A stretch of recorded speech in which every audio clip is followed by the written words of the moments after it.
اب مفاہمت کے لیے فوجوں کو وڈرا کرنے کے لیے، حالانکہ ایگریمنٹ ہو گیا تھا، اس وقت ان کی فوج اڑ گئی تھی، پرانی بات ہے، اب وہ تیار ہو گئے ہیں وڈرال کے لیے. تو یہ اس پریشر کو، اس فضا کو، اس پریشر کو بلڈ کرنے کے لیے، اس فضا کو بہتر بنانے کے لیے یہ بات کی ہے.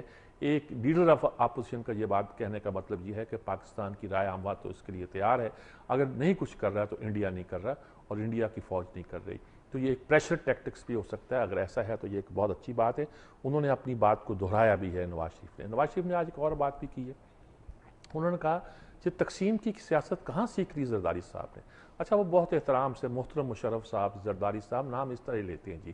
شہباز شریف صاحب تو اگرچہ انگلی ہلا کے سب کو کلا کما کرنے کی بات کرتے ہیں، وہ ان کا سٹائل ہے، یعنی کہ آپ روک نہیں سکتے کسی کے مزاج کو اور سٹائل کو. نواز شریف صاحب اگرچہ بہت احترام کے ساتھ نام لیتے ہیں، زرداری صاحب نے کہاں سے سیکھ لی یہ تقسیم کی سیاست جو ہے. اور باقی صوبوں کو تو دیکھو یار، اس کو تو سنبھالو.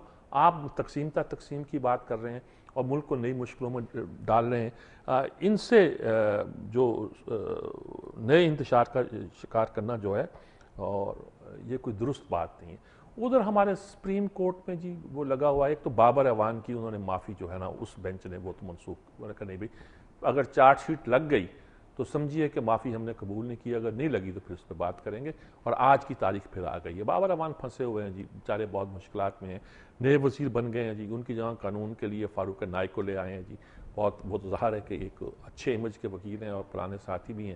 اگرچہ کچھ کہتے ہیں کہ انہیں سینٹ کی چیئرمینی سے ہٹایا گیا ہے، ایک طرح سے اس لیے کہ جب زرداری صاحب بیمار ہوئے تھے تو وہ کچھ کہتے ہوئے پائے گئے تھے کہ گویا میں تو اب صدر بن جاؤں گا وغیرہ. تو یہ پسند نہیں آئی بات زرداری صاحب کو. کچھ کہیے، لیکن وہ بھی اب بھی ٹرسٹڈ لوگوں میں گنے جاتے ہیں اور ان کو وہ محکمہ دے دیا گیا ہے. قبر الزمان قاہرہ کو ظاہر ہے کہ وہ اطلاعات کو واپس آنا تھا سمسام بخاری کے ساتھ. وہ فردوس عاشق عوان کو ایک عجیب محکمہ دیا ہے کہ نیشنل پتہ نہیں کیا ریگولیشن، کچھ پتہ نہیں، کچھ عجیب ہی ہے، اور سروسز کا محکمہ ہے، نیشنل ریگولیشن اینڈ سروسز کا محکمہ، کچھ اس طرح کا محکمہ دے دیا ہے جی.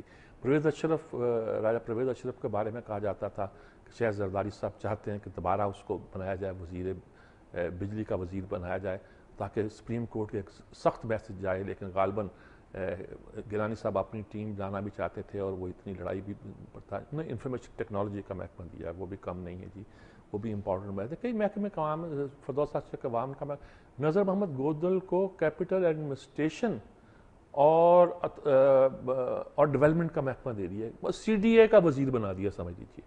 اب یہ بھی اس ملک پہ آنا تھا جی کہ سی ڈی اے کا ایک وزیر ہوگا، پلاٹ پٹیں گے اپنی مرضی کے ساتھ. اب ہمارا وزیر بنا کے بیٹھ کرے گا.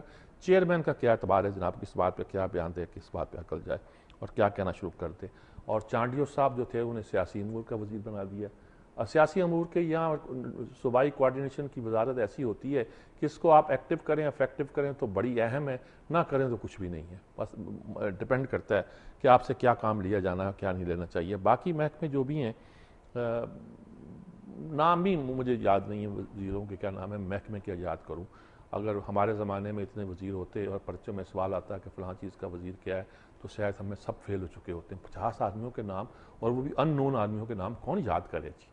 اچھا، پاکستان کا کمال ہے نا جی، ایسے ایسے لوگ وزیر بھی ہو جاتے ہیں اور کیا کیا جائے جی. اچھا، یہ صورتحال ہے جی. ادھر عدلیہ میں یہ ہے جی کہ عدلیہ میں ایک تو میں نے بابر اعوان کہا، دوسری بات تو میں کرنا چاہ رہا تھا، انہوں نے کہا کہ سو موٹ، انہوں نے کہا بھی عدلیہ کو کتنی تذلیل برداشت کریں ہم. فیصلے کرتے ہیں، عمل نہیں ہوتا. کراچی پہ فیصلہ کیا، این آر او فیصلہ کیا، الزام لگتا تھا کہ عدلیہ فیصلے کرے پھر دیکھیں کیا ہوتا ہے. انہوں نے کہا عدلیہ نے فیصلے کر دیے، اب گویا اب آگے سے کچھ عمل نہیں ہوتا، کیا کریں ہم، اپنی تذلیل برداشت کریں. وہ کہا ہوگا کسی نے سو موٹر نوشل لینے کا، مارشل لا لگتا ہے، انہوں نے کہا سب اسی راستے پر چل پڑتے ہیں، سب وہی راستہ اختیار کر لیتے ہیں جی. اور یہ صورتحال جو تھی، ایک عدلیہ کی میں بے بسی تو نہیں کہتا، ناراضگی ظاہر کرتے تھے کہ یہ سب کچھ نہیں کر رہے. ادھر وہ اعتزاز احسن اپنے کیس میں لگے، انہوں نے کہا صاحب ٹھیک ہے، آپ 2 دن میں اس کو مکمل کریں. اور جہاں تک استثناء کا معاملہ ہے، جس کو استثناء وہ آئے. آپ وزیر اعظم کا کیس لڑ رہے ہیں، آپ گویا وزیر اعظم کے نمائندے، اگر صدر کے نمائندے نہیں، استثناء آپ صدر کا مانگ رہے ہیں. انہوں نے کہا ویانا کنونشن کے تحت کورٹ نے کہا ہے صدر کو کوئی استثناء نہیں ہے. وینا کنونشن میں سفارتی نمائندوں کو استثناء ہے، صدر کے بارے میں غالباً یہی فیصلہ آیا تھا کہ فیصلے کا حوالہ دیتے ہیں کہ اس میں کیا تو وہ صدر جب غیر ملکی دورے پر ہوں تو گویا ان کو استثناء حاصل ہے، یہ نہیں کہ آپ پکڑ کے اندر کر دیں کسی بات پر کہ جس نے ہمارے ملک کے قانون کی خلاف ورزی کی ہے، اس میں استثناء دیا گیا جیسے سفارتی نمائندوں کو ہوتا ہے، ورنہ کوئی استثناء حاصل نہیں ہے جی۔ کورٹ کا اس طرح کا آ گیا ہے، یعنی کہ ایک طرح کا ورڈکٹ تو نہیں کہا سکتے، اب آبزرویشن آئی ہے جی، اور اسی کو یہی سمجھنا چاہیے کہ بہت سارے اور قصے بھی ہے جی جس میں کورٹ جو ہے انہوں نے کہا کہ جی لکھ دیں، صرف اتنا لکھ دیں کہ ملک قیوم جو ہے اس کا خط وڈرا کرتے ہیں، بس اتنا لکھتے ہیں آپ۔ اور دوسری بات ہے پیسے تو وہاں اور ہے، اس میں سوئس لوگ بھی شامل ہیں، اور تو کہا جی کیس انہوں نے فارغ نہیں کیا تھا، آپ کورٹ کو غلط اطلاعیں دے رہے ہیں۔ پہلی بار کورٹ نے غالباً چیلنج کیا ہے وکیلوں کی آرگومنٹس کو کہ کیٹ واپس بھیج دیا تھا مجسٹریٹ کے، میں واپس بھیجا تھا، سزا کم ہے، اس کو زیادہ کرو۔ تو پہلی بار اس طرح کی باتیں جو ہے نا کورٹ کی آبزرویشن کی صورت میں سامنے آئی ہیں، جس کا مطلب یہ ہے کہ بھئی اتنا بیوقوف نہ بنائیں پبلک اوپینین کو، یہ ہمیں معلوم ہے کہ کیا صورتحال ہوتی ہے کیا نہیں ہوتی ہے۔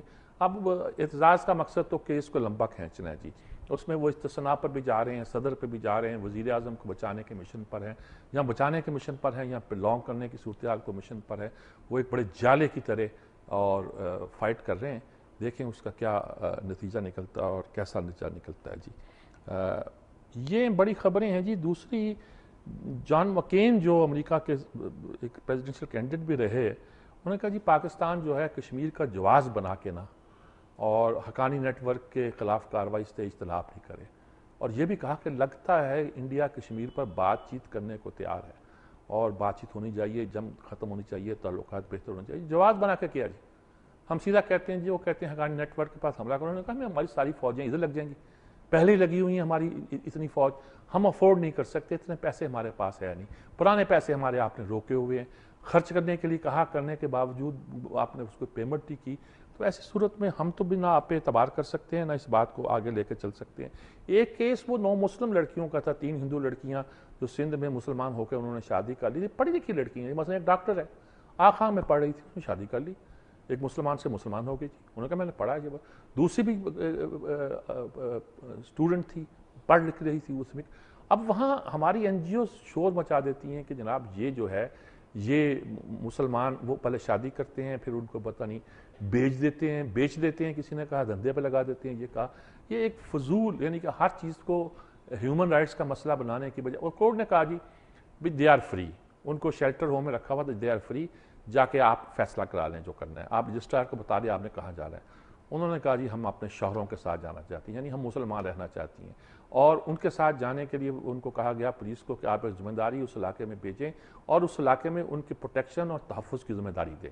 یہ نہیں ہے کل ان کا خاندان وہی پرانے لوگ آئیں اور آ کے ان کو پکڑیں اور ان کے لیے پرابلم پیدا کریں، ان کی پروٹیکشن جو ہے یہ اب گویا کورٹ کی ذمہ داری ہے، کورٹ کو آپ کو نبھانا پڑے گا اور دیکھنا پڑے گا کہ اس کو کیسے لے کے ہم چلا جا سکتے ہیں۔ آج جی مین خبریں تو یہی ہیں، باقی سٹرائک ہے ہمارے ڈاکٹروں کی، ینگ ڈاکٹرز کی، ہیلتھ ورکرز کی، ان کی سٹرائک ہے، میں اس پہ کچھ نہیں کہنا، لیڈی ہیلتھ ورکر کی ہے اور ینگ ڈاکٹرز کی ہے، میں روز کہہ رہا ہوں کہ میرے خیال میں اس حد تک جانا جو نا ہمارے ینگ ڈاکٹرز کا یہ مناسب نہیں ہے جی۔ مناسب اس لیے نہیں ہے کہ یہ ہڑتال تو آپ حکومت کے خلاف کر رہے ہیں اور بھگت رہے ہیں مریض جو آپ کے کلائنٹ نہیں ہوا کرتے، جن کے آپ ذمہ دار ہوا کرتے ہیں، محافظ ہوا کرتے ہیں، وہ تو خیر اللہ ہوتا ہے، لیکن یہ اس صورت میں میرے خیال میں یہ کوئی درست بات اور رویہ نہیں ہے۔ پہلے اسی کے ساتھ دیتے ہیں وقفہ، وقفے کے بعد حاضر ہوتے ہیں۔